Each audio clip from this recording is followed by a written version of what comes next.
तो जयपुर से बड़ी खबर का रुख कर लेते हैं। बीजेपी की तीसरी लिस्ट को लेकर के देखिए काउंटडाउन शुरू हो चुका है। सभी 76 सीटों पर प्रत्याशियों की घोषणा होगी।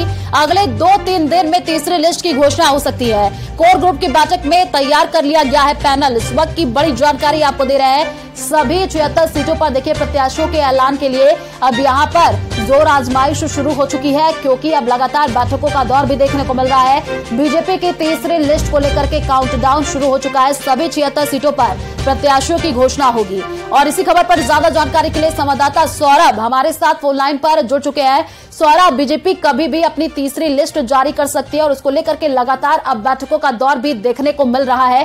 क्या अपडेट, और कहा जा रहा है कि अगले 2-3 दिन में ही जारी हो सकती है तीसरी लिस्ट?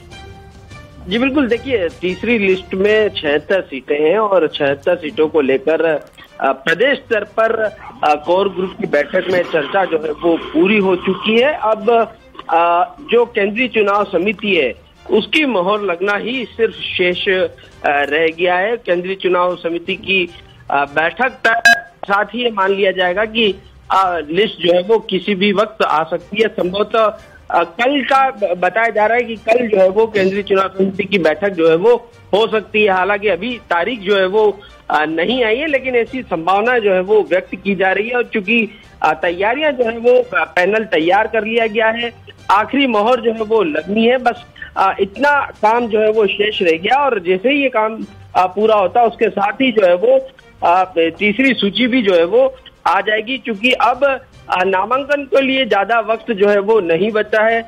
6 नवंबर को जो है वो नामांकन का आखिरी तारीख है। इस लिहाज से पूरी संभावना है कि अगले 2-3 दिन में ये लिस्ट जो है वो बीजेपी की आ जाएगी। बिल्कुल सौरभ, आप नजर बना करके रखिए। सभी को इंतजार है कि अपनी तीसरी लिस्ट कब बीजेपी जारी करेगी राजस्थान में। शुक्रिया तमाम जानकारी साझा करने के लिए।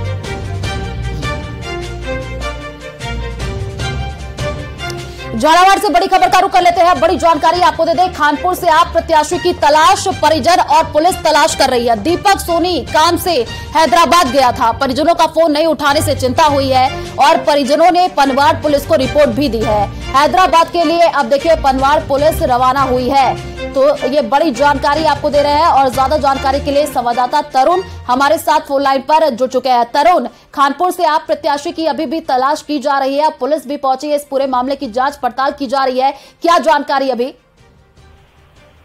जी, खानपुर से आम आदमी पार्टी के जो घोषित प्रत्याशी हैं दीपेश सोनी, ये अपने व्यवसायिक कार्य के लिए गत 26 तारीख को हैदराबाद गए हुए थे। ये आर्टिफिशियल ज्वेलरी का व्यवसाय करते हैं और उसी सिलसिले में ये हैदराबाद गए थे, लेकिन उसके बाद से ही ये अपने परिजनों का फोन रिसीव नहीं कर रहे थे। एक बार काफी प्रयास करने के बाद इनकी परिजनों से बात हुई, तब भी इन्होंने यही कहा कि मेरा फोन किसी और के पास था और मैं आपसे बाद में बात करता हूं। लेकिन उसके बाद से फिर इन्होंने उनका फोन रिसीव नहीं किया और इस सारे घटनाक्रम के बाद परिजनों को किसी अनहोनी की आशंका हुई और उन्होंने इस सारे घटनाक्रम की सूचना क्योंकि पनवाड़ थाना पुलिस को दी। सारे मामले की जानकारी मिलने के बाद पनवाड़ पुलिस भी सारे मामले देखिए परिजन और अब पुलिस अब चिंता में है और अब पुलिस पहुंची भी है। तलाशी अभियान और भी ज्यादा तेज कर दी गई है। शुक्रिया तमाम जानकारी साझा करने के लिए।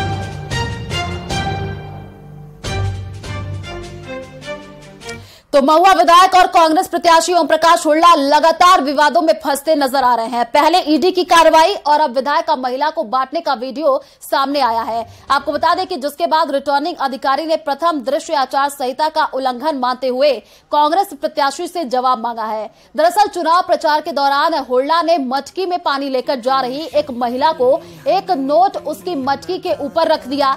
यही नहीं, हुड्डा ने इसके बाद भी एक महिला को पैसे देकर के उनके चरण स्पर्श कर लिए। ऐसे में कांग्रेस प्रत्याशी के विरोधियों ने सोशल मीडिया के जरिए आपत्ति जताते हुए कार्रवाई की मांग रखी है, जिसके बाद ओम प्रकाश हुड्डा को नोटिस देकर के जवाब मांगा गया है। और वो वीडियो भी हम आपको टीवी स्क्रीन पर दिखा रहे हैं, जिसमें देखिए कि विधायक जी का ये वीडियो काफी वायरल हो रहा है। यहाँ पर विधायक जी महिलाओं के चरण स्पर्श करते हुए भी नजर आ रहे हैं और मटकी लेकर के जो महिलाएं जा रही हैं उन पर नोट भी रखते हुए नजर आ रहे हैं। तो वही इस मामले को लेकर के बीजेपी प्रवक्ता ने लक्ष्मीकांत भारद्वाज ने कांग्रेस पर निशाना साधा है।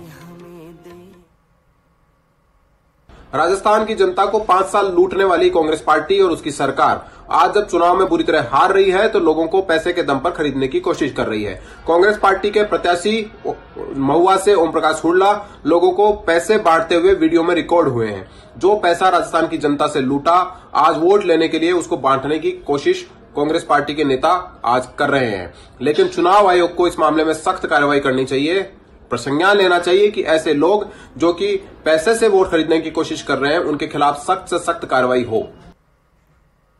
तो विधानसभा चुनाव में भाजपा प्रदेश सरकार की विफलताओं को गिनाने में लगी हुई है, तो वहीं केंद्र सरकार की सफल योजनाओं का प्रचार गांव-गांव करने में लगी हुई है। इसी कड़ी में भाजपा हर विधानसभा क्षेत्र में रथ रवाना कर रही है।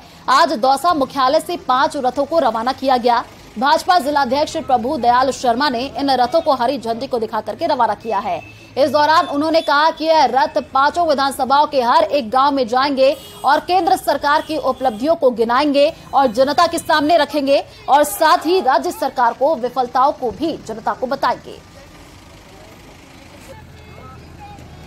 भारतीय जनता पार्टी राजस्थान ने विधानसभा चुनाव 2023 के लिए पूरी विधानसभाओं में 200 रथ प्रचार के लिए रवाना किया है। आज दौसा जिले में 5 विधानसभाओं के 5 रथ आए हैं, जिनको यहां भारतीय जनता पार्टी जिला कार्यालय से पार्टी की झंडी दिखा करके रवाना किया है।